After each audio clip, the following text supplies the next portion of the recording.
бурoni Арсенал аз чӣ меояд? Нокомӣ дар ташкилкунии ҳайат албатта ки муҳимтар аз мушкилотҳои мураббигиянд, аммо Артета мутобиқ намешаваду кулли чизро бадтар мекунад.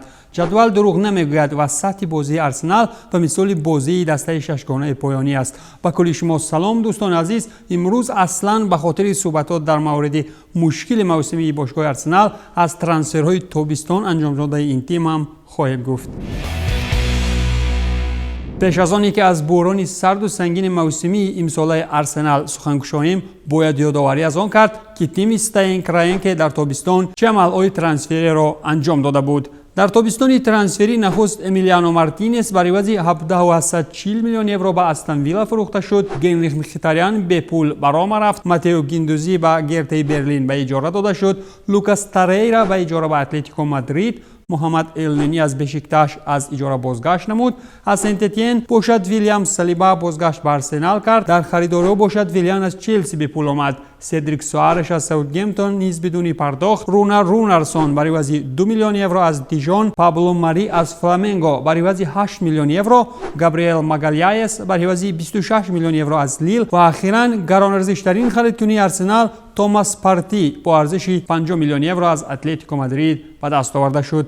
акнун дар хусуси буҳрони туфангдорон ҳар пайдошавии топдаста дар қисмати поёнии ҷадвал пас аз 10 давр ҳеҷ вақт бо як омил фаҳмонида намешавад, аммо чун қоида як элементи муҳим мавҷуд аст. дар шароити нокомӣ дар воситаҳо ва ҳайат байни беҳтаринҳо ва дигарон бидуни омодакунии кор чунин тавр ба омқи ҷадвал фурӯ рафтан мушкил аст. аслан мушкилотҳои сирф бозингарӣ бо шумораи зиёди ҷароҳатҳо ва бозиҳои мушкил асоснок мешаванд, аммо бо маълум кардани вазъ аввал бояд суол карду бо сабабҳо ғутавар шуд. 14 давр ва мавқеи 15 ҳеҷ вақт чун ноомадии кор шуда наметавонад. дар чунин масофа омори голҳои эҳтимолӣ байни сифати футбол ва дараҷаи беъбудӣ масофаҳоро мемонад. дар ҳолати Арсенал рақамҳо танҳо бозии сатҳи ба истлоҳ аутсайдериро нишон медиҳад. аз рӯи омор агар бигирем, бозии мавсими ҷорӣ ин бадтарин бозии Арсенал дар 39 соли ахир аст. ба ҳар ҳол Артета вақт барои корҳалкунӣ дорад, аммо бурон хеле ҳам чуқур шудааст. ин новобаста ба оне ки кори Арсенал дар Лигаи Аврупо хуб пеш меравад. сабаби аслии нокомӣ ба андешаи ман ин сармураббӣ аст. зеро мо агар хеле аз нигоҳи касбият ё аз нигоҳи ҷобаҷогузории футболбозон нигоҳ кунем, баъзе аз бозингароро Микел Артета намегзорад ба бозӣ буран, аз қабили нимҳимоятгар Месут Озил. ин яке аз сабабҳои нокомии Арсенал нодуруст ба майдон провардани бозингарон мебошад. Я думаю, тут вопрос не только в Артете, тут я всегда думаю, что вопрос уже в менеджменте, потому что уже со времен Венгера это становилось уже видно, потому что команда уже занимала не первые места, занимали 4-е места, потом скатились до 6-го места, потом пришел Эмери, были определенные покупки, например, Пепе, Николя Пепе купили при Эмери, то есть человека купили, он не заиграл, да. Второй момент это то, что звездные игроки наподобие Абамеянга, Ляказета, они очень сильно сдали. Джака тоже очень плохо играет. То есть они сдали, молодежь не стала развиваться, можно сказать. Это все привело к тому, что Арсенал в таком состоянии. пас аз оне ки аз мушкили Арсенал каме ҳам гуфтем, ҳамакнун ба таври амиқтар расидагӣ кардан ба ин мушкил ба таври алоҳидагӣ аз асоситарин трансферҳои анҷомдодаи каронерҳо мегӯем. 50 миллион ҷамъи иҷораи Лукас Торейра боиси он шуд ки Арсенал аз харидории Томас Парти эълон кунад ва кулли ин дар равзанаи трансферии тобистон 2020 буд. гузариши футболбози ганагии 27 сола бар ивази 50 миллион евро аз ҷониби директори техникии Арсенал Эдуардо Гаспар чунин суханҳоро эҷод кард. Томас дорои сифатҳои лозиме аст ки беҳтарин бозингари Арсенал шавад. ӯ пешво дар майдон аст ва айнан нафарест ки мо дар бошгоҳ дидан мехостем, аммо то ҳол Парти дар сафи Арсенал 5 бозӣ гузаронда ҳеҷ наметавонад ба Арсенали буронӣ кӯмаки худро расонад. Томас Парти бошад дар сафи Атлетико дар мавсими 19-20 46 бозӣ дар кулли мусобиқаҳо гузаронда 4 голу 1 паси головарам дар ихтиёр дорад. аз ҷониби дигар Томас Парти аз зумраи гаронбазтарини Премер Лигаи Англия ба ҳисоб меравад. که با معاش هفته‌ای 260,000 فوند در موقع ششم می‌ایستد. غیر از پارتی در روی خط مذکور همچنین 4 بازیگر دیگر ارسنال موقع گیرند.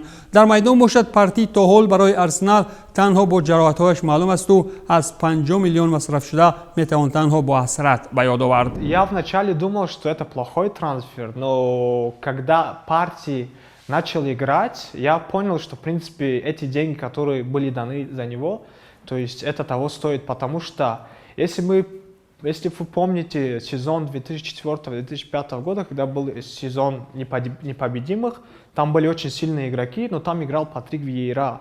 Это был такого рода бокс-то-бокс полузащитник, который и в обороне помогал, и который в атаке помогал. То есть он тащил мяч, чтобы доставить до нападающих, да. Поэтому мне партия напоминает вот этого футболиста. И по моему мнению, да, травмы есть, сейчас он не может помочь, но в будущем это будет хороший такой плюс для Арсенала. мо агар шумораи дақиқаҳои ба майдон омадани Томас Партей агар бибинем 22% дар майдон бозӣ кардааст, бисёр бо фоизи каме ки ӯ ба майдон бозӣ кардааст. Шояд ба ӯ имконият бештар дар майдон фаъолият кунад, натиҷаи хуб диҳад.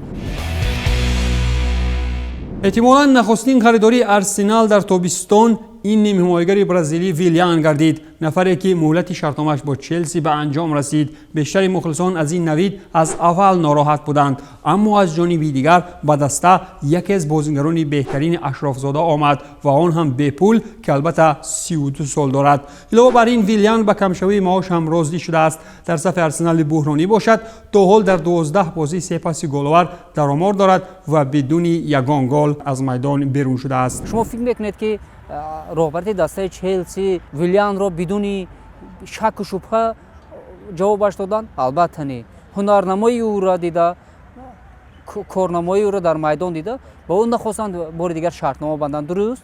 پس در این حالت برای دسته چلسی او نادرکار بود.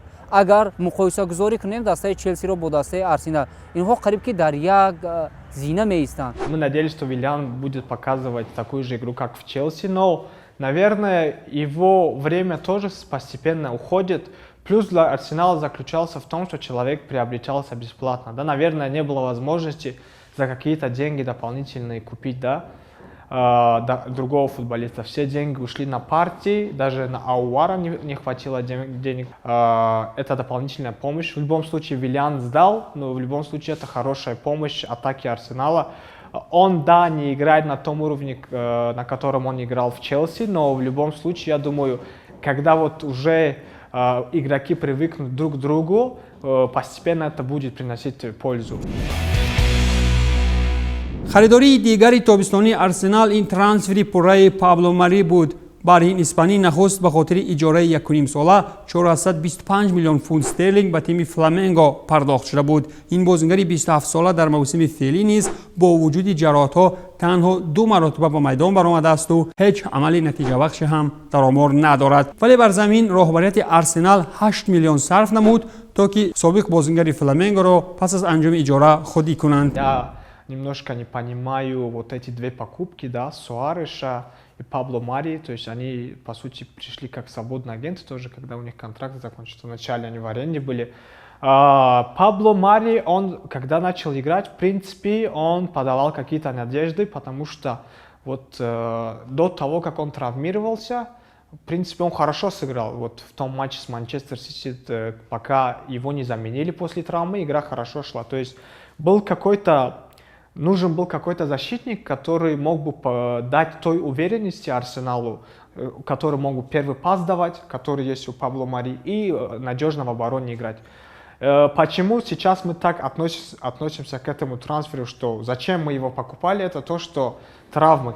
Опять-таки травмы, это всегда Арсенал преследует.